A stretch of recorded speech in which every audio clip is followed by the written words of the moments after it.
Magandang araw, Lubowans. Narito na ang mga latest mula sa Bayan ng Lubo. Ito po ang Lubotang Lao TV News Update. Tuloy-tuloy ang turnover ng mga Kalahi Seeds projects na bahagi ng Phase 2 sa iba't ibang barangay sa Bayan ng Lubo.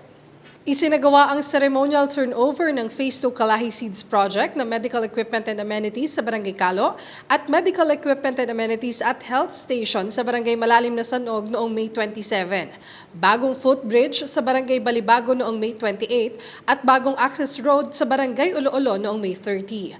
Pinangunahan pa rin ni Mayor Lota Manalo ang mga nasabing pagtitipon kasama si Kalahi Seeds Area Coordinator Ana Camille Pantoja na dinaluhan ng mga sangguniang barangay at functionaries kasama ka-members at volunteers na tumulong upang maisakatuparan ang mga proyektong ito para sa mga barangay. Ang proyektong ito ay sa pagtutulungan ng Kalahi Seeds at ng lokal na pamahalaan kung saan layong bigyan ng kalayaan ng mga barangay na pumili ng proyektong angkop sa kanilang lugar. Muli namang nagsagawa ng bloodletting activity ang ating lokal na pamahalaan sa ating bayan sa pangunguna ng Lubo Rural Health Unit, katuwang ang Lubo Municipal District Hospital, Batangas Medical Center at Provincial noong Martes, May 28, 2024 sa Rural Health Unit Office. Ang aktibidad ay regular na ginagawa ng lokal na pamahalaan upang makalikom ng dugo na maaaring maitulong sa mga mangangailangan sa hinaharap.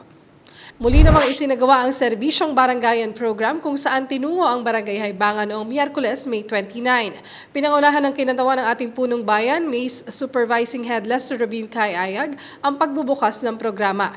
Iba't ibang serbisyo at programa ng lokal na pamahalaan ang ibinahagi upang ilapit sa ating mga kababayan na taga-Barangay Haybanga. Kabilang sa mga opisinang kasama ang Rural Health Unit, Agriculture Office, Office of the Mayor, Mayor's Action Center, Assessor's Office, Treasurer's Office, MPDO, MSWD, Municipal Civil Registrar, Office of the Municipal Engineer at Office of the Sangguniang Bayan. Susunod na bibisitahin ng iba pang malalayong barangay sa ating bayan. Nag-umpisa na ang 10-day lifeguard training para sa first batch ng mga lifeguard buhat sa iba't ibang accommodation establishment sa Bayan ng Lubo noong Martes, May 28 sa Cerca Parola Beach Resort sa Barangay Malabrigo.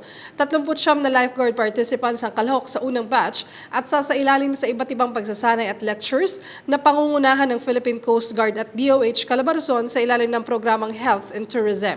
Noong unang araw ay nagsagawa ng pre-qualifying exam upang malaman kung physically fit ang mga sasailalim sa pagsasanay. Ito ay sa pagtutulungan ng lokal na pamahalaan sa pangunguna ng Lubo Tourism Office at ng Department of Health Calabarzon katuwang ang Lubo Resort Owners Association.